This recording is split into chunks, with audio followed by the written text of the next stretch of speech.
রক্তাক্ত পঞ্চায়েত নির্বাচন, খুন, সন্ত্রাস, অগ্নিকাণ্ড, উত্তপ্ত রাজ্যের বিভিন্ন জেলা। তৃণমূলের বিরুদ্ধে সন্ত্রাসের অভিযোগে সরব বিরোধীরা।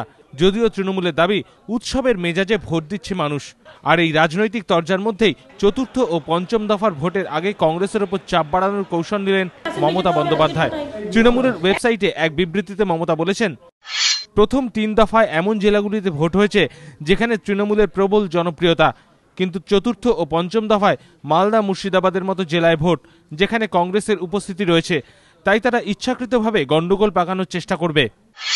যদিও মমতার অভিযোগকে উড়িয়ে দিয়ে পাল্টা তাঁর দলের বিরুদ্ধেই অভিযোগের আঙুল তুলেছে কংগ্রেস। কংগ্রেসের গন্ডগোল পাকানোর তো ক্ষমতা নেই, কংগ্রেস করে গন্ডগোল পাকাবে। কারণ সারা পশ্চিমবঙ্গের পুলিশ তো মমতা ব্যানার্জির নিজের হাতে। আর মমতা ব্যানার্জি রমজান মাসে রক্তের হোলি খেলতে ময়দানে নেমেছেন। মুর্শিদাবাদ জেলাতে খুন হয়ে গেল একের পর এক কংগ্রেস কর্মী 3 জন। তো কারা সন্ত্রাস করছে? ঠাকুর ঘরে কে আমি তো কলা খাইনি, মমতা ব্যানার্জির সেই রকম অবস্থা হয়েছে। নিজেই সন্ত্রাস করবে বলে আগে থেকেই সন্ত্রাসের গল্প শুনিয়ে রাখছে।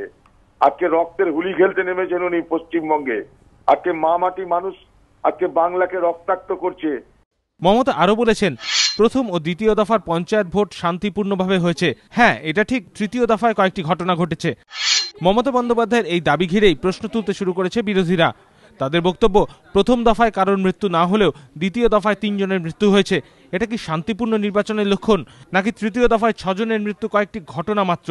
রাজনৈতিক পর্যবেক্ষকদের মতে মুর্শিদাবাদ ও উত্তরবঙ্গে কংগ্রেসের শক্ত ঘাঁটিতে ভোটের আগে তাদের ওপর চাপ তৈরি করতেই পরিকল্পিতভাবে গন্ডগোল পাকানোর অভিযোগ করলেন মমতা বন্দ্যোপাধ্যায়।